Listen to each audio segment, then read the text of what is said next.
My name is Beverly, and I'm 32 years old. Family bonds are supposed to be unbreakable, forged in childhood memories and shared dreams. But sometimes those very bonds can shatter in ways you never imagined possible. For 10 years, my own family believed I was dead. Not missing, not estranged, but actually dead. They held a memorial service, established a scholarship in my name, and moved on with their lives, until the day I walked into my sister's wedding ceremony and watched her maid of honour gasp in absolute terror. Before we dive into this story, I'd love to know where you're watching from today. Please hit that like button and subscribe, because what happened next changed everything I thought I knew about love, loyalty, and the devastating power of family pride.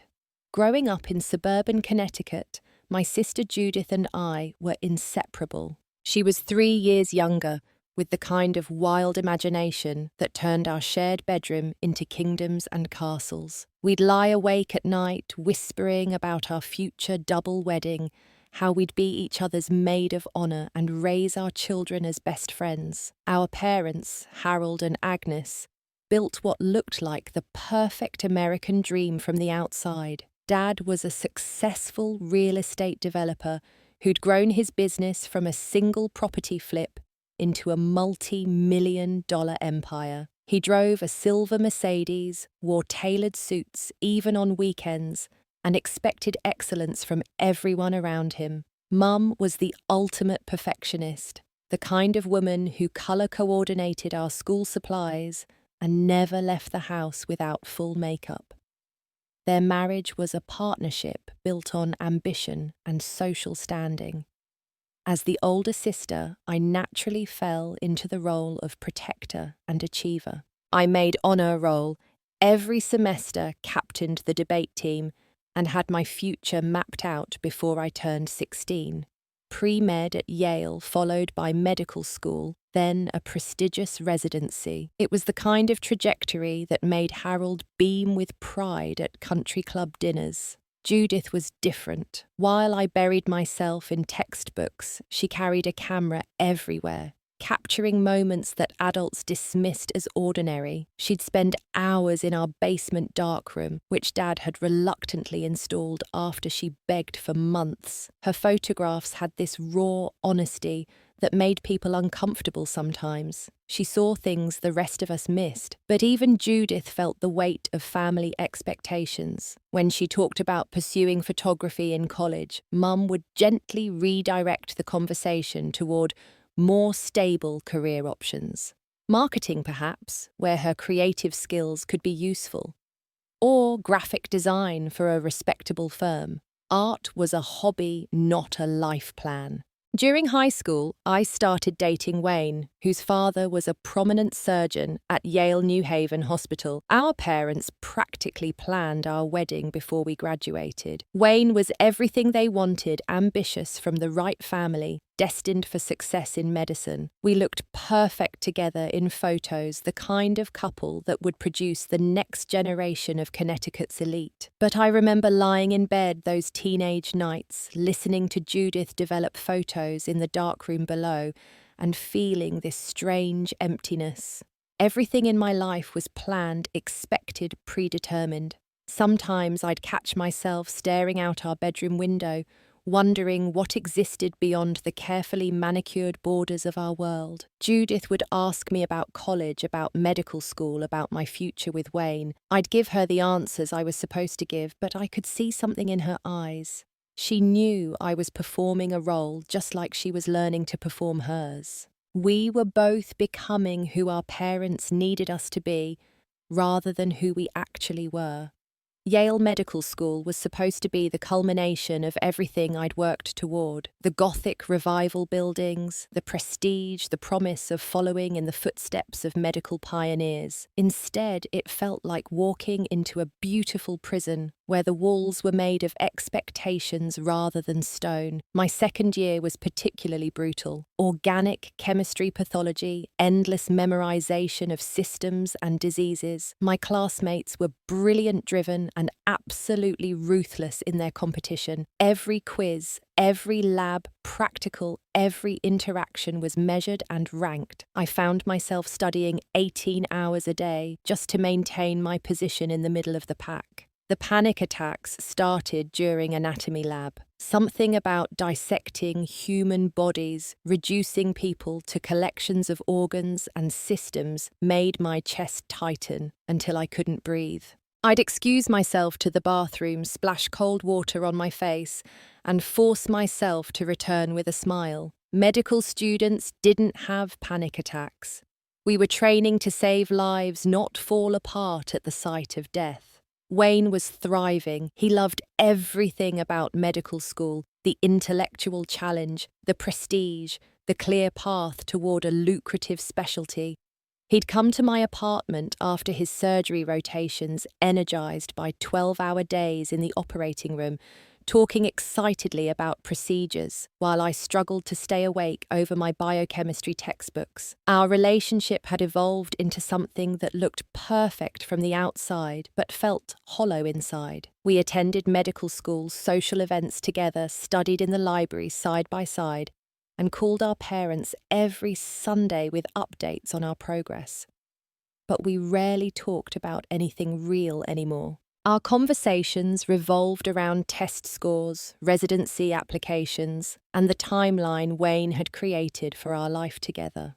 The breaking point came during my biochemistry final exam. I'd studied for weeks, memorized every pathway and enzyme, but when I sat down with that test paper, my mind went completely blank. The room felt airless, the questions swam on the page, and I walked out after 45 minutes, knowing I'd failed spectacularly. That night, instead of calling Wayne or my parents, I found myself researching teaching abroad programs, Peace Corps English teaching positions in Southeast Asia, volunteer work in South America. For the first time in months, I felt my chest loosen as I read about people who'd left everything behind to find purpose in unexpected places. When my biochemistry grade came back, confirming my failure, I had to face the reality that I might not advance to third year with my class. The Academic Review Board scheduled a meeting to discuss my options, repeat the year, consider a leave of absence, or explore alternative career paths.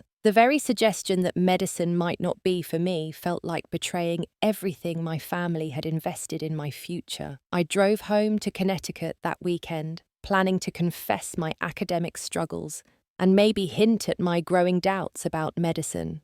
The family dinner was in the formal dining room as always. Mum had prepared my favourite roast beef, and Dad opened a bottle of wine to celebrate what he assumed was another successful semester. When I finally worked up the courage to mention my failed exam, the reaction was swift and dismissive. Dad immediately started planning my strategy for academic recovery tutoring study groups, maybe a conversation with Wayne's father about additional opportunities. Mum suggested I was simply overwhelmed and needed better time management. Nobody asked if I actually wanted to be a doctor anymore. Nobody questioned whether this path was making me happy or healthy. The assumption was that I was temporarily struggling with an inevitable destiny, not fundamentally questioning whether that destiny was right for me. Judith was home for spring break, and she caught me crying in our old bedroom that night. When she asked what was wrong, I almost told her everything, but looking at her face, seeing how much she still believed in our childhood dreams, I couldn't bring myself to shatter her image of her successful older sister. Instead, I blamed stress and promised things would get better. But as I drove back to New Haven the next morning, I realized that nothing was going to get better unless I found the courage to completely change direction. The question was whether I could disappoint everyone I loved in order to save myself. The plan developed slowly over weeks of careful research and sleepless nights. I started by looking into teaching English abroad programs that didn't require extensive credentials. Thailand, Vietnam, and Cambodia all had organizations seeking college graduates willing to work in rural schools. The pay was minimal, but room and board were provided, and most importantly, it was a world away from everything I was running from. I opened a secret bank account and began transferring small amounts of money from my student loan disbursements. $20 here, $50 there. Nothing large enough to raise questions, but enough to build a modest escape fund. I researched visa requirements, vaccination schedules, and flight routes. Each detail made the possibility feel more real and terrifying. The final catalyst came in early May. Wayne took me to dinner at the same upscale restaurant where we'd celebrated my acceptance to medical school 3 years earlier. I thought he wanted to discuss summer plans, or perhaps my academic struggles. Instead, he pulled out a small velvet box and proposed in front of a dining room full of strangers. The ring was beautiful, a classic solitaire that his grandmother had worn. He'd planned everything perfectly. Our families were waiting by their phones for the good news he'd already spoken to my father, and he'd even calculated how the engagement timeline would align with our residency applications. We could marry the summer after graduation honeymoon in Europe and start our surgical residencies as a couple, sitting there with that ring sparkling under the restaurant lights.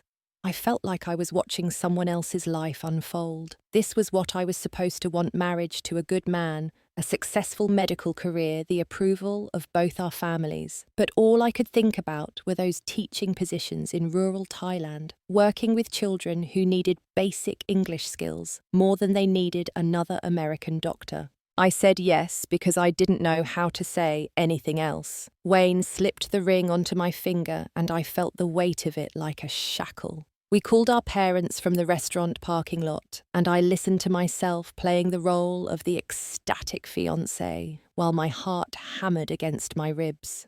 That night, I made the decision that would change everything. I couldn't keep pretending to be someone I wasn't, even if it meant losing everyone I loved.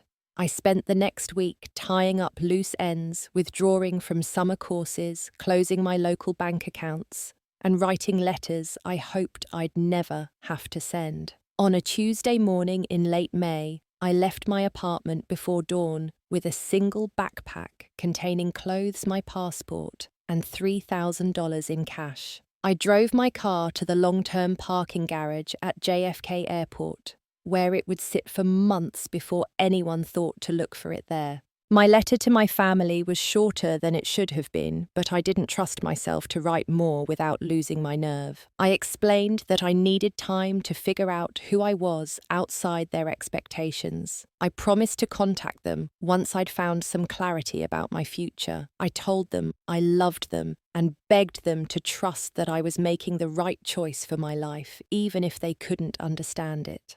I left Wayne's engagement ring on my kitchen counter with a separate note apologizing for hurting him and explaining that he deserved someone who could love the life he was offering. Then I turned off my phone, dropped it in a trash can at the airport, and boarded a plane to Bangkok.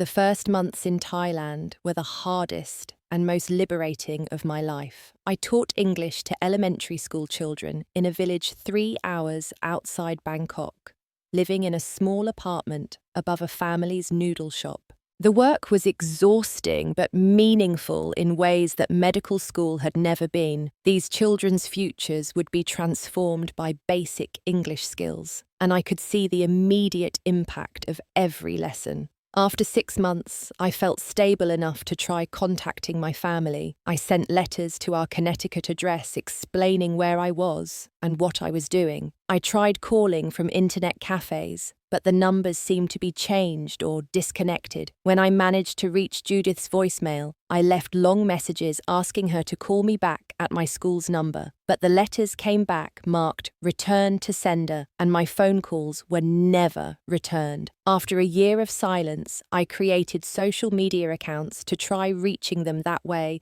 only to discover I'd been blocked on every platform. Wayne's Facebook showed him in a relationship with someone new within 6 months of my departure. The message was clear: my family had chosen to cut me out of their lives completely rather than try to understand my choice. The rejection was more painful than anything I'd experienced, but it also confirmed that leaving had been necessary. People who truly loved me would have at least tried to maintain contact, even if they disagreed with my decisions. Years passed. I moved from Thailand to Vietnam, then to Cambodia, eventually making my way back to the United States and settling in Portland, Oregon. I worked as an international education coordinator, helping other young Americans navigate teaching abroad programs. I met James, a fellow educator, who understood the pull of adventure and service over conventional success. But despite building a new life, I never stopped missing my family or wondering if there was a way to bridge the gap that had grown between us. I especially missed Judith, wondering if she'd ever pursued photography or if she'd succumbed to family pressure like I almost had. Life in Portland had given me everything I'd been searching for during those desperate years in medical school. My work with the International Education Cooperative was meaningful and engaging. I helped recent college graduates navigate teaching placements in developing countries, providing the guidance I'd wished for during my own chaotic departure 8 years earlier. James and I had been together for 3 years, a relationship built on mutual respect and shared values rather than family expectations or social convenience. He'd spent 5 years teaching in rural Kenya before returning to the States, so he understood the transformative power of stepping completely outside your comfort zone. We talked about marriage, about starting our own family, but there was always this shadow of my estranged family hanging over our future plans. On a quiet Sunday morning in March, I found myself Googling Judith's name for the first time in years. I'd trained myself not to search for my family online, knowing it would only deepen the pain of their continued silence. But something made me type her name into the search bar that day. Maybe curiosity about whether she'd ever pursued photography professionally. The first result was an engagement announcement from the Hartford Courant Society pages. There was my little sister now, 29 years old, beaming next to a handsome man named Douglas Richardson. She looked sophisticated and confident, her hair styled in a way that reminded me of our mother. The photograph was professionally shot, probably for their engagement party. But it was the article text that made my hands shake as I read. The piece mentioned Judith's work as a successful commercial photographer, which filled me with pride and sadness simultaneously.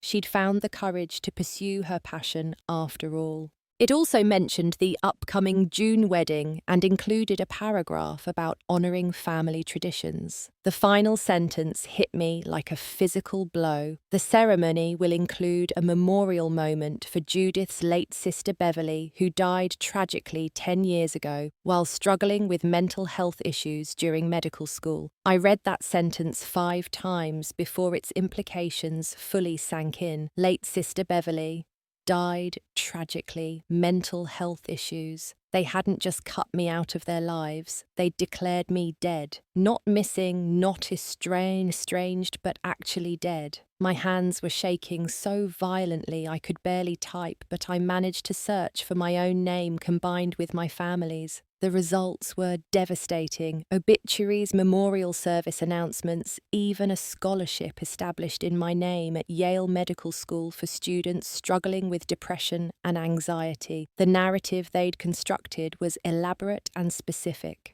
According to various online sources, Beverly Morrison had suffered a mental breakdown during her 2nd year of medical school, disappeared from her apartment, and was presumed dead after her car was found abandoned at a regional airport. Her body was never recovered, but after 2 years, she was declared legally dead. The Yale Medical School scholarship page included a photograph of me from high school, smiling in my debate team uniform, along with a description of my academic achievements and struggles with mental health. There were testimonials from classmates about my dedication to medicine and tragedy of losing such a promising young doctor to depression. I spent hours reading through social media posts from family friends, former classmates, and extended relatives.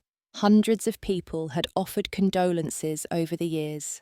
Judith's Instagram account, which I could view through a fake account I created, showed memorial posts on what they'd designated as the anniversary of my death. The cruelest part was reading Judith's posts about missing her beloved sister and wishing I could see her photography success. She'd posted pictures of her work with captions like, "I wish Beverly could see this," and "She always believed in my dreams even when I didn't." James found me sobbing at my laptop that evening. When I showed him what I'd discovered, his reaction was immediate and furious. "They can't just declare you dead because they're embarrassed by your choices," he said. "This is fraud, Beverly. Legal fraud." But more than the legal implications, I was devastated by the emotional betrayal. My family had found it easier to believe I was dead than to accept that I'd chosen a different path. They'd turned my desperate attempt at self-preservation into a cautionary tale about mental health and family tragedy. That night, James held me as I grieved not just for the lost years, but for the family I'd thought I knew. The parents who'd raised me to value honesty and integrity had built an elaborate lie around my absence. The sister who'd shared my deepest secrets had accepted my death rather than question why I'd really left. But beneath the grief, something else was building, a fierce determination to reclaim my life and my story. They'd stolen my narrative, turning me into a tragic victim rather than a woman who'd found the courage to forge her own path. I'd spent 8 years respecting their choice to cut me off, but I couldn't respect their choice to erase me entirely. The wedding was 6 weeks away. I had 6 weeks to decide whether to let them continue living their lie or force them to confront the truth they'd been avoiding for a decade. The decision to attend Judith's wedding wasn't impulsive, despite how it might have appeared to everyone present that day. I spent weeks researching the legal implications of my death, consulting with an attorney about how to legally resurrect myself, and planning every detail of my return. My lawyer, Patricia Hoffman, was fascinated by the case. "I've handled plenty of premature death declarations," she said during our first consultation, "but usually they involve people who actually were missing under suspicious circumstances. Your family essentially committed legal fraud by claiming you were dead when they knew you'd left voluntarily." The process of legally undoing my death was surprisingly complex. I had to provide evidence of my continuous existence, passport stamps, employment records, tax returns filed from various countries. Patricia helped me gather documentation that would prove I'd been alive and working throughout the period my family claimed I was dead. But the legal resurrection was easier than the emotional preparation.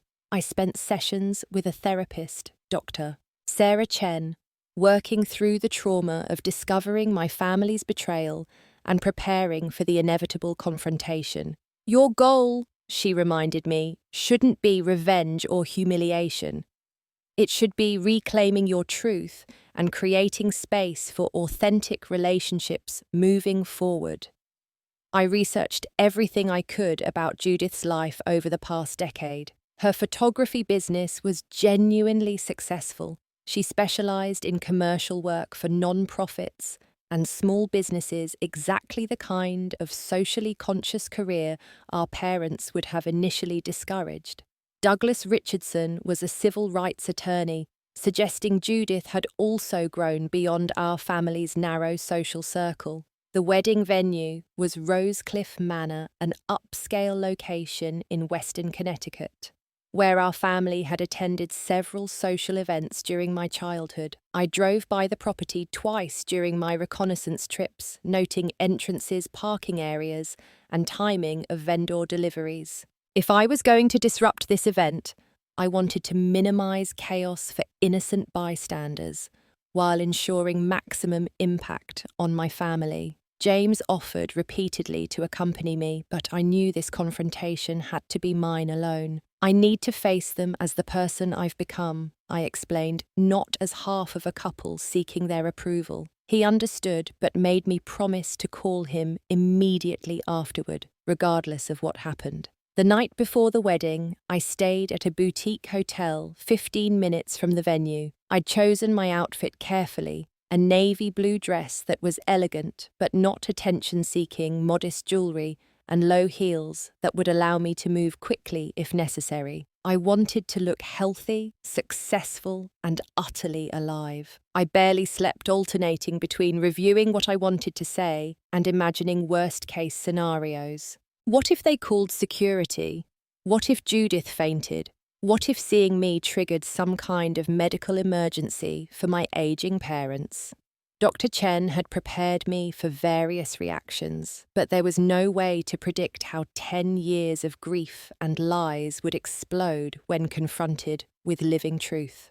The morning of the wedding, I stood in my hotel room mirror, looking at the 32-year-old woman I'd become. My face was leaner than it had been in medical school, marked by years of outdoor work and genuine laughter. My hair was longer, my style more relaxed. I looked like myself for the first time in my adult life, rather than like someone playing the role of Beverly Morrison. I drove to the venue during the brunch hour when the bridal party would be getting ready, but guests hadn't yet arrived. The parking lot was busy with florists, caterers, and photographers preparing for the afternoon ceremony. I sat in my rental car, hands gripping the steering wheel, gathering courage for what would either be the most healing or most destructive moment of my life. At exactly 2:30, 15 minutes after the ceremony was scheduled to begin, I walked through the doors of Rosecliff Manor and into the last row of the chapel. The processional music was playing, and I could see the back of Judith's head as she prepared to walk down the aisle to marry a man I'd never met in a ceremony meant to honour the memory of a sister who was very much alive. It was time to stop being dead and start living in the truth, regardless of the consequences. The chapel at Rosecliff Manor held about 200 guests, all elegantly dressed, for what should have been a joyous celebration. I recognised many faces from my childhood family friends, business associates of my father's relatives I hadn't seen since high school graduations and anniversary parties. They all believed they were attending the wedding of Harold and Agnes Morrison's only surviving daughter. I slipped into the back row just as the processional began, keeping my head down and hoping to remain unnoticed until the right moment. The bridesmaids walked down the aisle in soft pink gowns, each carrying small bouquets of white roses. I recognized Judith's college roommate and a few cousins, but most of the bridal party consisted of women I didn't know, friends she'd made during the years I'd been declared dead. Then came the maid of honor, and my breath caught in my throat. It was Carolyn Phillips, Judith's best friend from high school. Carolyn had spent countless hours at our house during our teenage years, knew every family story and secret. If anyone would recognize me immediately, it would be her. As Carolyn reached the front of the chapel, she glanced over the congregation. The practiced smile of someone fulfilling her ceremonial duties. Her gaze swept across the back rows, then stopped abruptly when it reached my face. I watched the colour drain from her cheeks, saw her mouth fall open slightly, and knew the moment of recognition had arrived. "You're alive," she whispered, her voice carrying further than she intended in the acoustic chapel. The ripple effect was immediate. Guests in the back rows turned to see what had caused the maid of honor's distress. Murmurs started spreading forward through the congregation like a wave. I saw people pointing, whispering, pulling out phones to take pictures or perhaps to Google search my face against their memories. But the music was still playing, and Judith hadn't yet appeared at the back of the chapel. I had perhaps 30 seconds before the bride's entrance, 30 seconds to decide whether to wait for a private moment or make this public confrontation inevitable. The decision was made for me, when Judith appeared at the chapel doors, radiant in a flowing white gown that our mother had probably helped select. She paused there for her traditional moment, allowing the photographer to capture her entrance, and that's when she saw me. Even from 50 feet away, I could see the precise moment when recognition hit her. Her face went through a rapid sequence of emotions: confusion, recognition, disbelief, and then something that looked like terror. She stood frozen in the doorway, her bouquet trembling in her hands, staring at what she believed was either a ghost or evidence that everything she'd accepted about my death was a lie. I stood up slowly, making myself fully visible to everyone in the chapel. The murmurs grew louder, and several people gasped audibly. I could see my parents in the front row, their backs still turned, unaware that their carefully constructed narrative was crumbling behind them. "Judith!" I called out, my voice carrying clearly through the chapel. "We need to talk." The wedding music stopped abruptly, leaving an uncomfortable silence, broken only by whispers and the rustle of 200 people turning in their seats. Judith remained frozen at the chapel entrance, still staring at me like I might disappear if she blinked. Douglas, the groom, stepped away from the altar and walked toward his bride, clearly confused by the disruption, but ready to protect her from whatever was happening. "Judith, what's wrong?" he asked, following her gaze to where I stood. That's when my father finally turned around. Harold Morrison, now 71 years old and greyer than I remembered, looked directly at me for the first time in 10 years. His face went ashen, and I watched him grip the back of his pew for support. "That's impossible," he said, loud enough for the entire front section to hear. "That's absolutely impossible." My mother's reaction was the most devastating.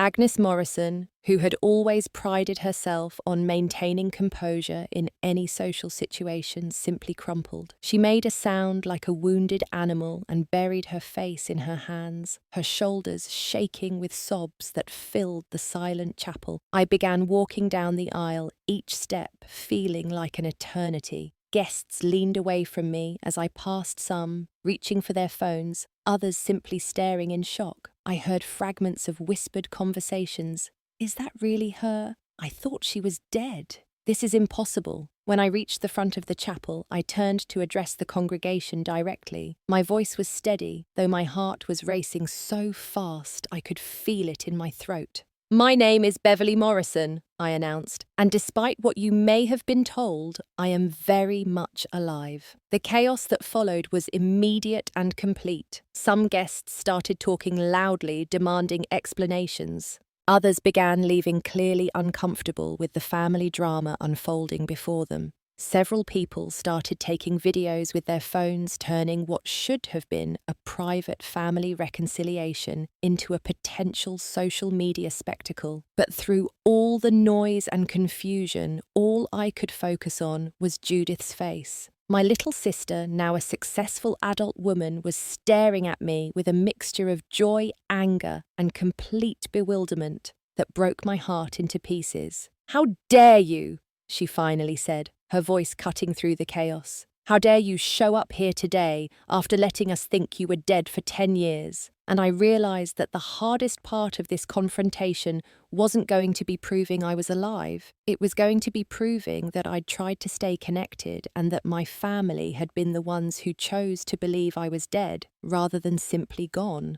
The immediate aftermath of my revelation was chaos, but eventually the shock settled into something more manageable. Many guests left quickly, sensing this was a private family matter that didn't need an audience. Others lingered, torn between curiosity and respect for what was clearly a devastating moment for everyone involved.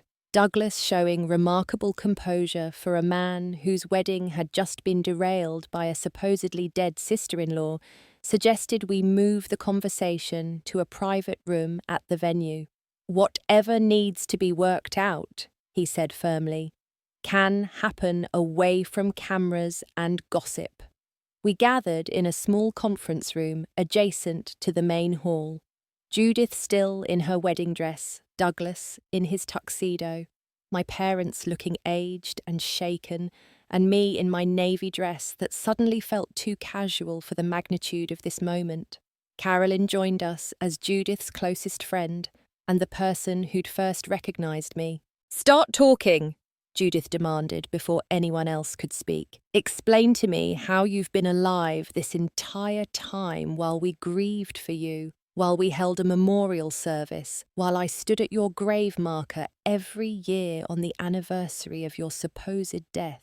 The pain in her voice was devastating, but I also heard something else: anger. Not just hurt or confusion, but genuine rage. She felt betrayed by my return, not relieved, and I began to understand the depth of what my supposed death had meant to her identity and healing process. "I never wanted any of you to think I was dead." I began pulling out my phone to show the documentation I'd gathered. I wrote letters every few months for the first 2 years. I tried calling constantly. I created social media accounts to try reaching you.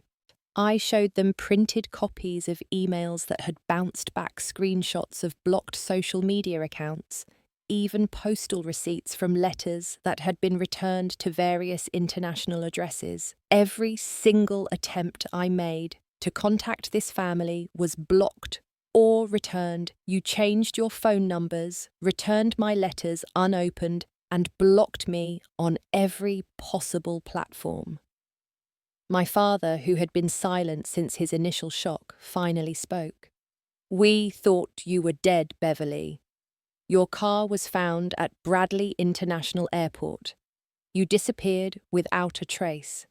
The police investigated it as a potential suicide." "I left a note," I replied.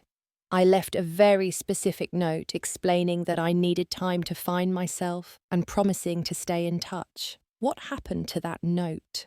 The silence that followed was telling. My parents exchanged glances, and I saw my mother's face crumple again. Agnes Morrison, who had always been the family's emotional centre, looked like she was carrying a terrible secret. "Tell her, Mum," Judith said quietly.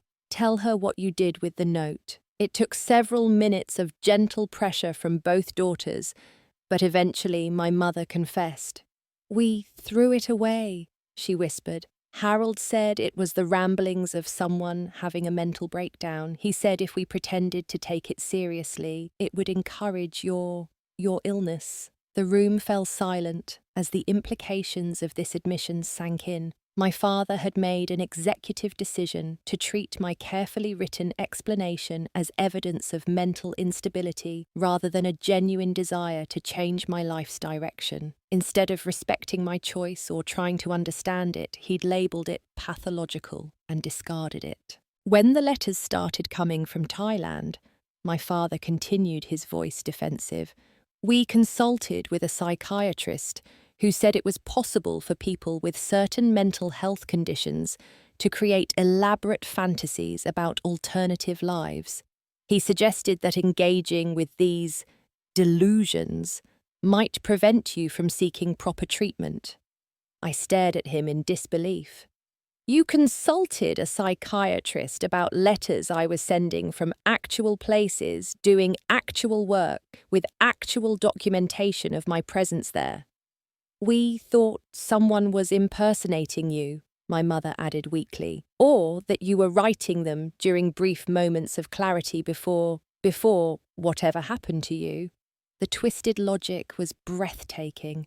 Rather than accepting the simple explanation that I'd left to teach abroad, my parents had constructed an elaborate theory involving mental illness impersonation and eventual death. They'd convinced themselves that any evidence of my continued existence was either fake or temporary. "What about the missing person investigation?" I asked. "Didn't the police find evidence that I'd travelled internationally?" Another uncomfortable silence until Judith answered. "They stopped investigating after Dad hired a private investigator who confirmed that someone matching your description had been seen in Southeast Asia, but Mum and Dad told us the investigator said it was probably someone who looked like you, not actually you." The scope of the deception was staggering. My parents had received confirmation that I was alive and working abroad, but had chosen to dismiss this evidence rather than admit they'd been wrong about my mental state.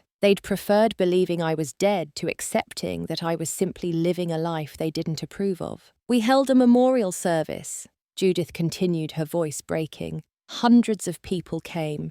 Your professors from Yale gave speeches about your potential. Wayne spoke about your dedication to helping others. We created a scholarship in your name.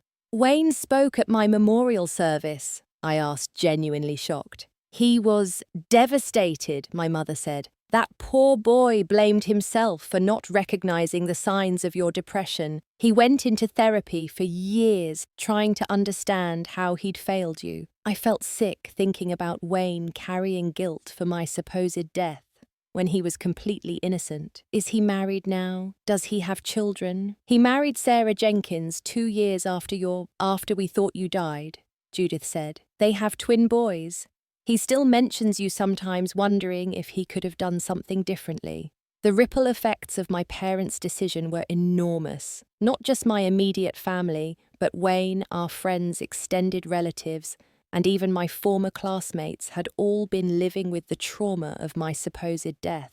Some had probably structured their own life decisions around the cautionary tale of Beverly Morrison, the promising medical student who'd succumbed to mental illness. Douglas, who had been listening quietly, finally spoke. The question now, he said, is what happens next. Beverly, you're clearly alive and have every right to reclaim your life and your relationships, but you've also just shattered 10 years of grief and healing for everyone who loved you. He was right. My return wasn't just a joyful reunion. It was a traumatic revelation that would require everyone to reconstruct their understanding of the past decade. Judith had built her adult identity partly around being the surviving daughter. My parents had created charitable and social activities around my memory. Extended family and friends had processed genuine grief for someone who was actually living happily in Portland. I don't expect forgiveness, I said finally. I understand that my leaving caused pain and my return is causing more pain, but I couldn't let you continue believing I was dead when I'm very much alive and want to be part of this family again. Judith looked at me for a long moment, still in her wedding dress, surrounded by the ruins of what should have been the happiest day of her life. I need time, she said. I need time to process this, to figure out how to be angry at you and relieved you're alive and furious with Mum and Dad, all at the same time. Of course, I agreed. But Judith, today is your wedding day. This is your moment and Douglas's moment. I can leave right now so you can continue your celebration and we can work through our family issues later. She considered this, looking at Douglas for guidance. He nodded encouragingly. We can reschedule, he offered. Have a ceremony next month when everyone's had time to adjust. But Judith surprised me. No, she said firmly. I've waited 29 years to get married, and I've waited 10 years to get my sister back. I'm not postponing either one anymore. She turned to the rest of the family. Here's what's going to happen. We're going to finish this wedding today with Beverly here if she wants to stay. Tomorrow we start figuring out how to be a family again. But today I'm marrying Douglas. And for the first time in 10 years, my sister is going to be here to see it. The decision was vintage Judith, practical, decisive, and focused on moving forward rather than staying trapped in past pain. It was exactly the kind of solution our teenage selves would have devised during one of our late-night problem-solving sessions. 3 hours later, after hasty explanations to the remaining guests and some creative editing of the ceremony program, I stood in the front row and watched my sister marry a man who clearly adored her. When the officiant asked if anyone objected to the union, there was a moment of nervous laughter from guests, who probably wondered if any more family secrets were about to emerge. But the ceremony was beautiful, and when Judith and Douglas kissed as husband and wife, I found myself crying tears of joy for the first time in years. My little sister had grown into an amazing woman who pursued her dreams, chose her own partner, and handled unexpected crises with grace and strength. During the reception, I met Douglas's family, who were remarkably accepting of the bizarre circumstances surrounding their new in-laws. Several longtime family friends approached me with mixtures of shock, relief, and curiosity about my decade abroad. Most were kind, though I could see some calculating the social implications of having attended a memorial service for someone who was demonstrably not dead. The most meaningful moment came when Judith pulled me aside during the reception. "I'm furious with you," she said, "but I'm also proud of you. Your photographs from your teaching years are incredible. You found your calling just like I found mine." "You saw my photographs?" I asked, surprised. She smiled for the first time since I'd reappeared. "Carolyn never believed you were really dead. She hired a private investigator 3 years ago and found your whole life story. We've been following your career for years, hoping you'd eventually come home." The revelation that my supposed death had never convinced everyone that some people had continued searching for me and believing in my survival was overwhelming. "Why didn't you contact me?" I asked. "Because Mum and Dad would have disowned me," she admitted. "And because I was afraid you'd chosen to stay away from us permanently, I thought maybe you were happier without your family complicating your life." "I was never happier without you," I assured her. "I was happier without the expectations and pressure, but I missed you every single day." By the end of the evening, tentative plans were emerging. I would extend my stay in Connecticut to spend time with family and begin the process of reintegrating into their lives. James would join me the following week to meet everyone and hopefully gain their acceptance of our relationship. There would be difficult conversations ahead, probably some therapy, and definitely some social awkwardness, as word spread through our community about my resurrection. But for the first time in 10 years, I felt like I belonged somewhere again. Not because I was conforming to someone else's expectations, but because I was finally able to be myself within the context of family love. It had taken a decade of separation and a dramatic wedding day confrontation, but we were finally ready to build authentic relationships based on truth rather than performance. The little girl who had whispered dreams with her sister in a shared bedroom was gone, but the women we'd become were strong enough to create something new and better from the wreckage of those old expectations. And that felt like the most meaningful, happy ending any of us could have asked for. As the evening wound down, I found myself thinking about all the family milestones I'd missed and all the future celebrations I might be able to attend. Judith's future children would know their Aunt Beverly not as a tragic family legend, but as a living, flawed, real person who'd made difficult choices and lived with their consequences. The 10 years I'd lost with my family couldn't be recovered, but the future we might build together stretched ahead of us, full of possibility and hope. Sometimes the greatest gift you can give the people you love is the courage to disappoint them in service of becoming who you're meant to be. It had taken me far too long to learn that lesson, but standing in that reception hall surrounded by family who were choosing to love the real me rather than the perfect daughter, they'd imagined I finally understood that the wait had been worth it.